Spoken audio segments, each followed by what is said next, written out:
Hola, ¿cómo están a todos?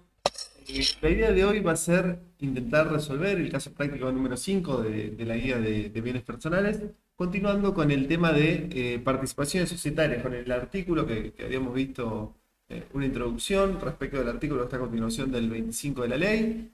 Eh, Hicimos inicialmente el caso práctico número 6 y hoy vamos a ir directamente a la resolución del caso práctico número 5 que ahora lo tenemos en pantalla, usted lo tiene en la guía. Vamos a ver que tenemos como datos de esta empresa, que es una sociedad anónima argentina. Esto habíamos dicho que era algo vital porque el cálculo o la obligación de actuar como responsable sustituto estaba dado para las empresas o para las sociedades que estaban regidas por la Ley General de Sociedades de nuestro país, como habíamos dicho, eh, en cuanto a la referencia del artículo que está a continuación del 25. Entonces, esta sociedad va a tener la obligación de actuar como responsable sustituto, de ingresar el tributo de quienes son socios de esta empresa que son sujetos de bienes personales. Le hace, nosotros ya lo sabemos, tanto personas humanas como sucesiones indivisas residentes del país como del exterior.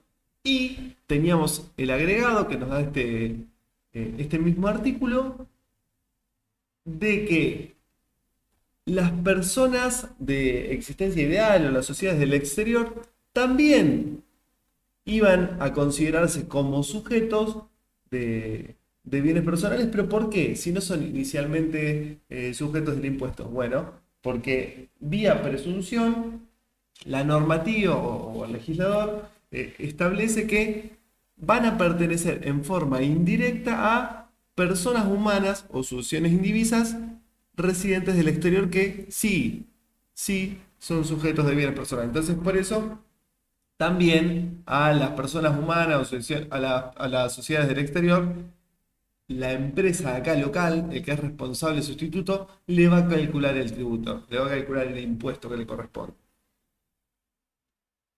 ¿Qué particularidad o qué diferencia tenemos más allá de que vemos en pantalla que tenemos algunos datos más que en el caso práctico número 6? La diferencia que vamos a tener acá es que en el enunciado sobre el final, cuando me dice se solicita, lo que me pide, determinar el impuesto sobre los bienes personales que, como responsable sustituto, le corresponderá tributar por el ejercicio fiscal 2003, aplicando convenios para evitar la doble imposición en caso de corresponder. Bueno, acá es donde tenemos la única diferencia eh, respecto a lo que vimos en la clase anterior, eh, vinculada a algo que no lo trabajamos o que no lo vimos hasta el momento, que es este convenio para evitar la doble o múltiple imposición, que les aclaro, va a ser un dato que en nuestros casos prácticos se los vamos a dar. Nosotros podemos encontrar convenios para evitar la doble o múltiple imposición y sin meternos tanto en cuestiones conceptuales, vamos a tratar de analizar, como tratamos de hacer siempre, cuál es la idea de un convenio para evitar la doble o múltiple imposición. Y sabemos que esto va a tener que ver con evitar, primero, que es un convenio, es un acuerdo entre países para evitar que un mismo sujeto tribute un impuesto análogo, similar, en dos jurisdicciones distintas. Para nuestro caso práctico lo vamos a ver o vamos a entender que existe un convenio para evitar la doble o múltiple imposición respecto de este tributo en particular con España, ¿sí? Pero vuelvo a la idea que teníamos sobre esto. ¿Cuál es el pensamiento que tenemos que tratar de analizar o de pensar? Es que si tengo un convenio para evitar la doble o múltiple imposición, lo que trata de buscar es justamente, como decíamos, que un mismo sujeto no tribute un impuesto similar, análogo, de características semejantes en dos jurisdicciones. Entonces, lo que se termina acordando, muy poco técnicamente dicho, va a ser que cada jurisdicción, cada país, le cobre a sus residentes. Entonces, en este caso, si hay un convenio para evitar la doble o múltiple imposición con España, lo que vamos a tener que hacer es tratar de darle efecto a este convenio. Que si hay un convenio para evitar la doble imposición con España, cuando el Estado español le vaya a cobrar sus bienes personales en caso de que exista en España, a un residente argentino no lo va a hacer. Y cuando el Estado argentino le quiera cobrar bienes personales a un sujeto de España, tampoco lo vamos a hacer. ¿Sí? Entonces, ese es el pensamiento. ¿Y cómo lo bajamos a lo pragmático? A lo práctico, bueno, si no le quiero cobrar el impuesto a ese sujeto, lo voy a tratar, o a esa persona, lo voy a tratar como a un no sujeto, a quienes no le cobrábamos o no le tenemos que calcular el impuesto si yo soy una sociedad anónima de Argentina, si soy una sociedad anónima de Argentina, ¿a qué socios no le tengo que calcular el tributo que le corresponde? Y bueno, si por ejemplo tengo como accionista a una SRL, uno de los socios es una SRL de Argentina. Bueno, a ese sujeto no le voy a calcular el tributo porque no es sujeto de bienes personales. Con los socios o accionistas que correspondan a países en los que existen convenios para evitar la doble o múltiple imposición, va a pasar lo mismo. Le voy a dar el mismo tratamiento que a ese socio SRL Argentina. Porque la idea es no cobrarle a ese sujeto. Así que bueno, con esa particularidad vamos a meternos en la resolución del caso. Con un bosquejo, la idea es que el caso práctico, el enunciado, lo puedan leer ustedes, pero sí mínimamente vamos a ver que tenemos dentro del enunciado que esta sociedad, que se llama RRRSA, cierra el ejercicio el 30 de junio del año 2003, nos da datos del patrimonio a la fecha de cierre, el 30 de junio, en una primera columna nos dan los datos históricos y en otra columna nos dan los datos ajustados. Nosotros sabemos que nos vamos a tener que basar en el patrimonio neto que surja de los últimos estados contables cerrados anteriores a el 31 de diciembre. Y los estados contables sabemos que los que tienen validez son los que están ajustados a lo que son en moneda homogénea. ¿Sí? Así que nos vamos a basar en el patrimonio neto que ya está ajustado. ¿Y cuál es la otra diferencia que tenemos con el caso práctico número 6? Que son cuestiones de forma, que nos da por separado o nos da datos de cómo se compone el patrimonio neto. Sabemos que en el patrimonio neto podemos tener a cuenta capital, ajuste de capital, el resultado del ejercicio, resultados anteriores, reservas, ¿sí? Bueno, nos da detalles de todas estas cuestiones. Y después, en el segundo cuadro, nos va a dar el detalle de los titulares, de los socios. Sí, nos va a hablar de distintos sujetos que van a ser socios de esta sociedad. Y por último, en el tercer cuadro, para tener como dato, vamos a ver un aumento de capital que se integra con fecha 31 del 10, con fecha posterior al cierre del ejercicio. ¿Por qué? Y bueno, porque sabemos que hay algunos movimientos que van a impactar a la determinación del patrimonio neto de los que son sujetos del impuesto a la fecha de bienes personales, que siempre tenemos como premisa que va a ser el 31 de diciembre. El 31 de diciembre. Bien. Referencias legales y reglamentarias, las mismas que ya venimos trabajando. Recuerden que es importante que esto lo vean, ahora no nos vamos a detener porque ya lo vimos en la clase anterior y si no tienen manera de repasarlo antes de seguir con el video. Lo que nosotros vamos a hacer en primer lugar es definir quiénes son sujetos y quiénes no son sujetos de bienes personales en la sociedad. Y en nuestro caso en particular, también vamos a tener que resolver cómo defino la participación de los socios a la fecha del cierre de balance, al 30 de junio. ¿Sí? Porque teníamos como dato que el patrimonio neto ajustado es 75.661.538,45.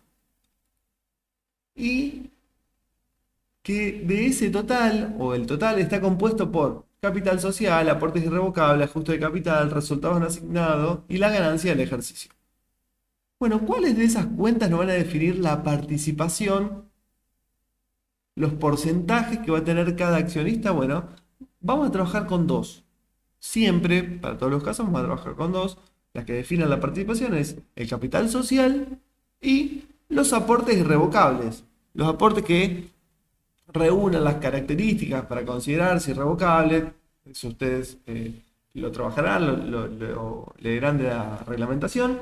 Bueno, esas cuentas son las que vamos a utilizar siempre para ver cuál es la participación de los distintos socios de esta empresa. ¿Sí?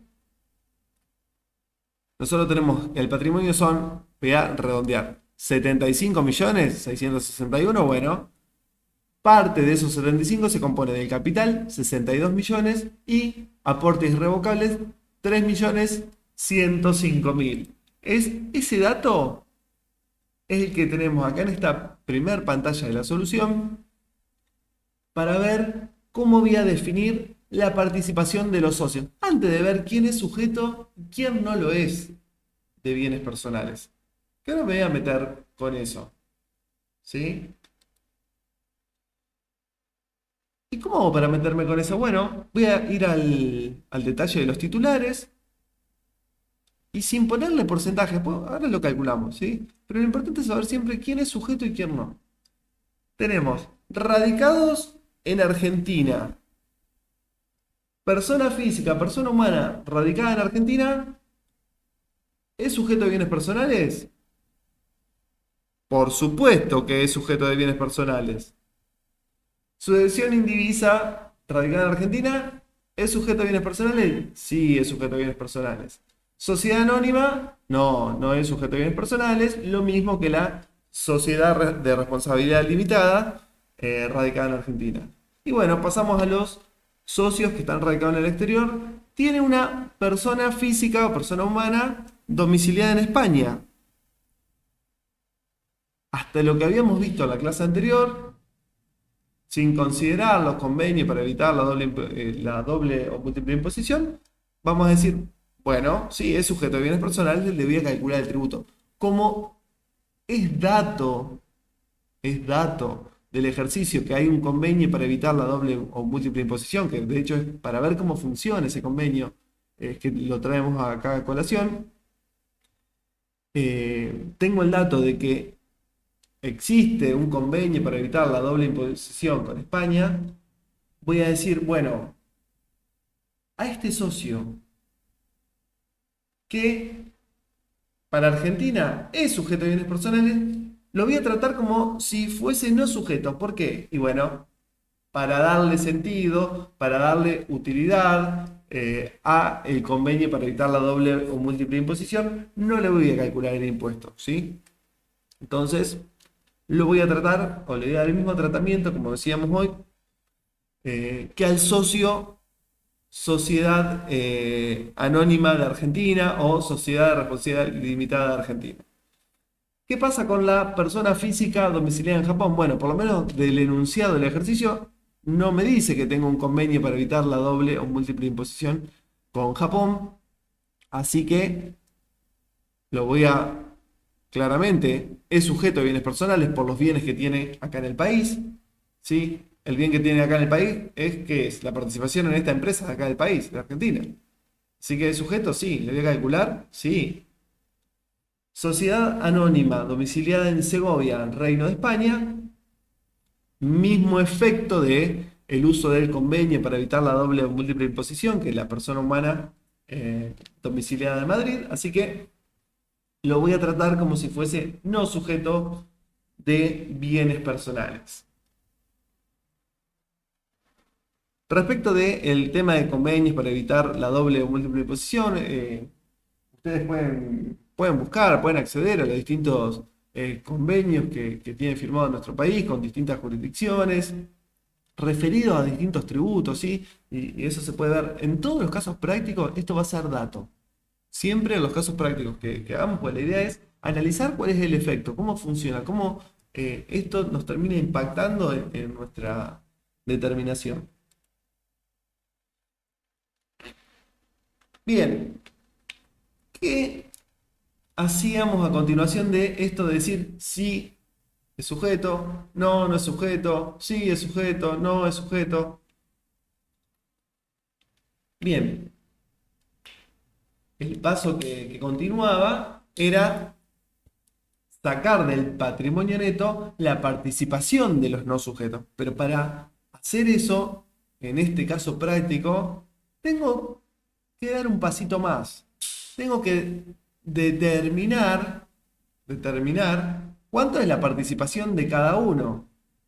Y dijimos que eso lo hacemos a través de dos cuentas, que son las de capital y aportes irrevocables de todos aquellos socios que consideramos como no sujetos.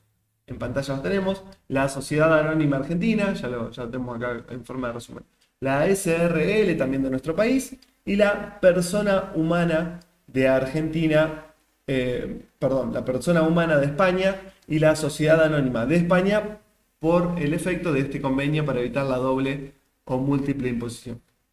Entonces, si sumamos los datos que tenemos en el enunciado, cuánto aportaron de capital cada uno de ellos, cuánto aportaron de aportes irrevocables cada uno de ellos, nos va a dar que la participación de los no sujetos de esas dos cuentas al 30 de junio en pesos es 39.714.050. ¿Sí? Esa es la participación. ¿Cómo hago para ver cuánto es la participación en términos porcentuales? Bueno, para ver esa participación en términos porcentuales, lo que voy a tener que hacer es tener en cuenta lo que había visto en el paso anterior. Decir, bueno, si el total de capital es irrevocable son 65.105.000, los 39.714.050, ¿cuánto va a representar de la participación de los no sujetos a la fecha del cierre del balance? Bueno, haciendo este cociente nos vamos a encontrar con que es el 61%. Esto lo ponemos en una planillita de Excel y sale con valores exactos. ¿Sí? Tenemos un 61%. Bien, 61% es la participación de los no sujetos al 30 de junio, a la fecha de cierre del balance. ¿Cuáles eran los pasos a seguir? ¿Cómo determino el patrimonio neto de los sujetos según el procedimiento que me indica el decreto reglamentario? El procedimiento es al patrimonio neto a la fecha de cierre del ejercicio, 30 de junio del 2003, 75.661.538,45, no los 65 millones que me forman el capital irrevocable, sino yo le voy a sacar la participación de los no sujetos a todo el patrimonio, ¿sí? A este valor que tengo acá en el enunciado, a el balance que está sometido a la asamblea de accionistas, ajustado al de fecha de asamblea 14 del 10 del 2003, a ese valor de patrimonio neto le voy a sacar el 61% de la participación de los no sujetos. ¿Sí? A los 75 millones le saco ese 61%, que ese 61% me representan 46.153.538,45. Y eso me va a dar como resultado 29.508.000 pesos. Esto está calculado el 61% con el valor exacto que me dio el cociente anterior. ¿Sí? por si tiene alguna diferencia decimal. Pero como siempre decimos, 29.508.000 pesos. ¿Eso es cuánto me da? Pero la pregunta es, ¿qué es eso? Siempre tenemos que estar conscientes de qué es el valor con el que estoy trabajando en ese momento. Bueno, y ese 29.508.000 pesos va a ser el patrimonio neto de los que sí son sujetos, porque le saqué la parte de los que no son sujetos. ¿A qué fecha? Al 30 de junio del año 2003, a la fecha de cierre del balance. ¿Sí? Entonces, ya ahí tengo cuál es el patrimonio de los que son sujetos de bienes personales. ¿Qué me pasa acá? ¿Por qué no le puedo ya aplicar la alícuota? Y porque la fecha de bienes personales dijimos que es el 31 de diciembre, no el 30 de junio. Entonces, el decreto reglamentario me va a decir qué movimientos que aumenten o disminuyan el patrimonio tengo que considerar. Y ahí vamos a ver, vamos a recordar que nos hablaba de dos tipos de movimientos a considerar. Los que disminuyen el patrimonio neto, sí, no tiene que ver con una pérdida extraordinaria que ocurrió entre la fecha de cierre y el 31 de diciembre. No, no, no. ¿Qué me dice el decreto reglamentario? Fíjate qué disminuciones del patrimonio neto tienen que ver con distribución de dividendos. Todas, no, que sean en efectivo o en especie, no en acciones liberadas. ¿Por qué? ¿Se acuerdan? Bueno, porque la distribución de dividendos en acciones liberadas es un movimiento cualitativo en el patrimonio, algo que tenía en el resultado me empieza a formar parte del capital, está todo dentro del patrimonio neto. ¿Sí? En cambio, la distribución de dividendos en efectivo y en especie sí me van a afectar al patrimonio en forma cuantitativa. ¿Sí? ¿Y en qué proporción? En la proporción de la parte que le corresponda de dividendos en efectivo y en especie a los que son sujetos. ¿Por qué? Y porque yo ya depuré el patrimonio, ya saqué la parte que era de los no sujetos, entonces sigo trabajando con el patrimonio limpio. En nuestro caso práctico, ¿tenemos distribución de utilidades? Me dice distribución de dividendos por ejercicio 2003 en acciones liberadas 1.895.000. Entonces, ¿eso me va a afectar cuantitativamente al patrimonio? No. Entonces, ¿tengo que restar algo? No. Bueno, en cuanto a aumentos en el patrimonio neto, a sumas, ¿qué tengo que considerar? Los aportes que realicen los que son sujetos de bienes personales al capital o que se consideren aportes irrevocables. Nosotros tenemos aportes que realicen sujetos. Sí, fíjense que este dato, ¿de dónde lo voy a obtener? Lo voy a tener del aumento de capital que tengo acá en el cuadro 3, que se integra con fecha 31 de octubre del año 2003. Fíjense que todos los socios acá me van realizando aportes. Puede pasar que tengamos aporte de todos los socios, puede ser que solo realizan algunos, puede pasar que venga un nuevo socio distinto y realice un aporte, ¿sí? Son todas cuestiones, como siempre decimos, nos fijamos a ver qué está pasando en la realidad y después le damos el sentido o buscamos la aplicación tributaria a la normativa, ¿sí? En este caso me dice todos los aportes que realizan todos los socios. Bueno, de todos esos aportes que realizan todos los socios, ¿me van a interesar todos? No, me van a interesar los que realizan los sujetos. ¿Por qué? Por lo mismo que decíamos antes. Porque ya tengo el patrimonio neto depurado, entonces los aumentos de capital que me van a interesar son los que realicen la sociedad, la persona humana de Argentina, la persona humana de Japón y la sucesión indivisa de Argentina. ¿Sí? Porque son los sujetos de bienes personales. De ahí tomo los datos del enunciado, 780.000 pesos, la persona humana argentina, la Asociación Indivisa Argentina, 270.000 pesos, y la persona humana de Japón, 120.000. En total, los aportes de los que son sujetos de bienes personales, a esos a los que la sociedad anónima RRRSA le está calculando el tributo, es 1.170.000 pesos. ¿Pasamos todo en limpio? Patrimonio neto al 30 del 6, depurado, excluido. Ya saqué a los no sujetos, o sea, el patrimonio neto de los sí sujetos al 30 de junio, 29.508.000 pesos. Disminuciones del patrimonio que se den entre la fecha de cierre del ejercicio y el 31 de diciembre, que corresponda únicamente a los sujetos alcanzados, no tengo.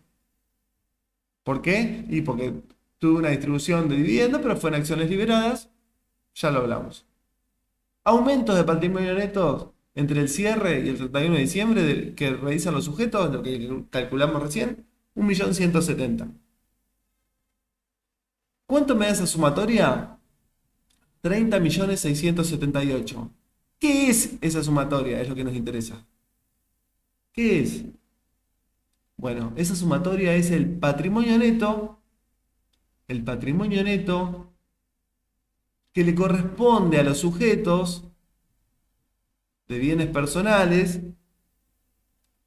pero no a la fecha de cierre de ejercicio, sino al 31 de diciembre de 2003, a la fecha de bienes personales. Entonces, esa es la base imponible a la que esta empresa que está actuando como responsable sustituto le va a aplicar la alícuota vigente, alícuota 0,5%, y que va a retener, que va a ingresar como pago único y definitivo en carácter de que del tributo de bienes personales que le corresponde a los que son sujetos de bienes personales. Léase a la persona humana domiciliada en Argentina, léase a la sucesión indivisa domiciliada en Argentina y a la persona humana domiciliada en Japón. ¿Sí? A cada una de esas personas, la sociedad va a tener el derecho de exigirle, de hacerse de la parte del tributo que ella ingresó por ellos. ¿Sí? ¿Cómo lo hacemos eso? Bueno, ahora lo vamos a ver. Un breve comentario respecto de alícuotas. Sabemos que existe un beneficio para contribuyentes cumplidores. Esto lo dejamos a título de- de nota, comentario al margen, que establece que para los responsables sustitutos del impuesto sobre bienes personales, en este caso que estamos trabajando en particular, para los que cumplan con los requisitos que se establecen para considerarlo contribuyentes cumplidores, eh, la normativa le ofrece una reducción de 0.125 puntos porcentuales de la alícuota del tributo para los periodos fiscales 2023, 2024 y 2025. O sea que en vez de ser 0,5 la alícuota, terminaría quedándonos en 0.375. ¿Lo vamos a aplicar nosotros en nuestro caso práctico? No, no vamos a meternos en esto, solo quiero que tengan el dato de actualidad. Nosotros no tenemos ningún dato sobre esto, así que le aplicamos directamente la alícuota del 0,5. ¿Y qué nos quedaría por ver? Que de hecho es lo mismo que ustedes también pueden ver en el caso práctico número 6. Bueno, la empresa fue y pagó el impuesto de otros, de 3 socios que eran sujetos de bienes personales. ¿Cómo hago para ver, cómo hace la empresa para ver cuánto le tiene que ir a cobrar a cada uno de lo que ya ingresó? Porque ese era el tributo de ellos. La sociedad no es sujeta de bienes personales. RRRRSA no es sujeta de bienes personales.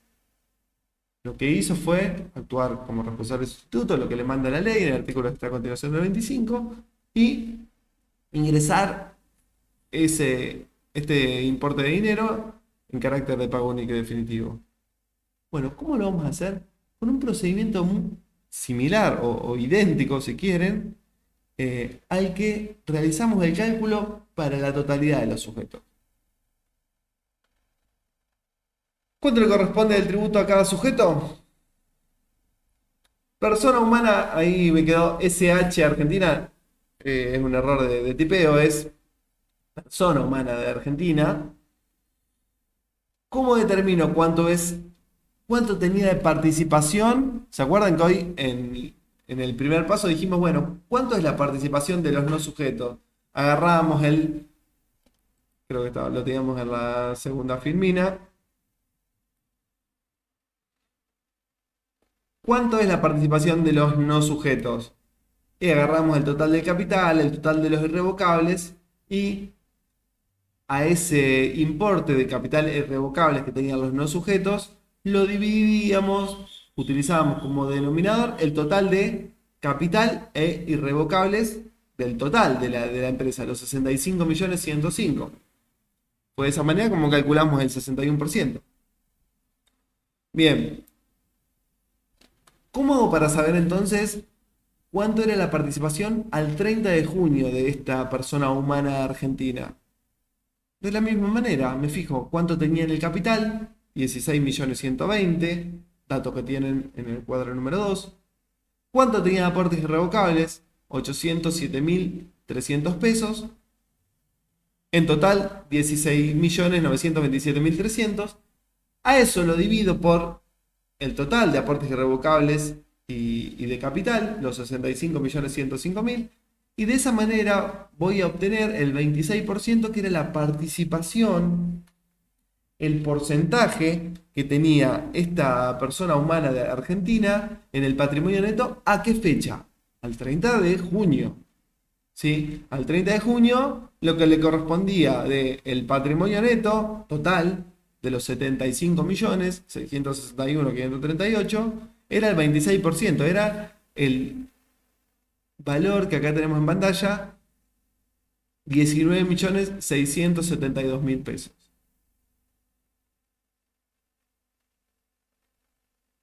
¿Este socio tuvo algún dividendo que cobró en efectivo o en especie? No. Sino que tendríamos que restar acá. Bueno, lo que cobró en efectivo o en especie de esos dividendos, él.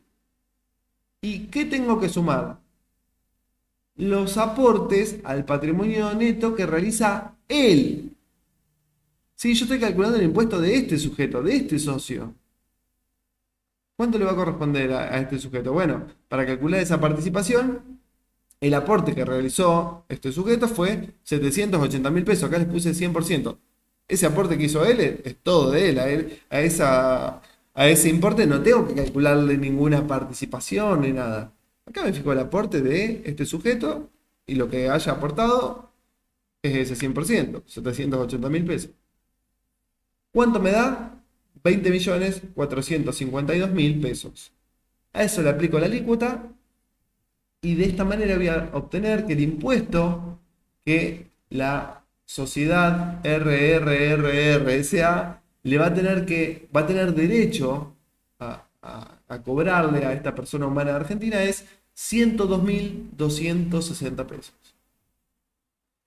Este mismo procedimiento lo vamos a aplicar con la Asociación Indivisa de Argentina, lo mismo.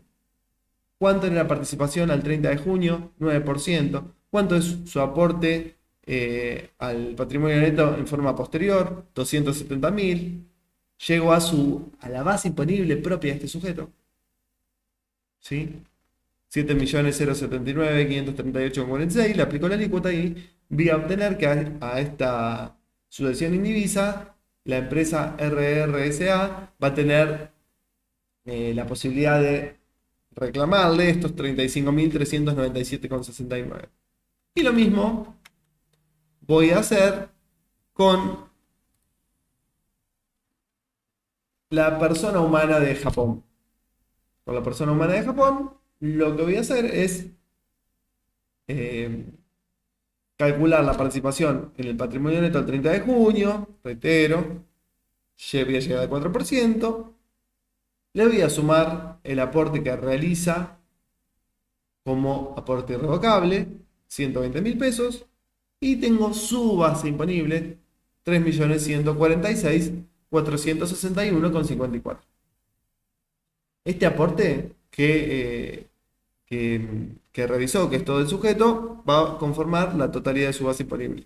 Le aplicó la alícuota y voy a llegar, o la empresa va a tener el dato que a este socio le va a poder cobrar del total que ingresó como pago único y definitivo, 15.732,31. ¿Qué nos quedaría para chequear?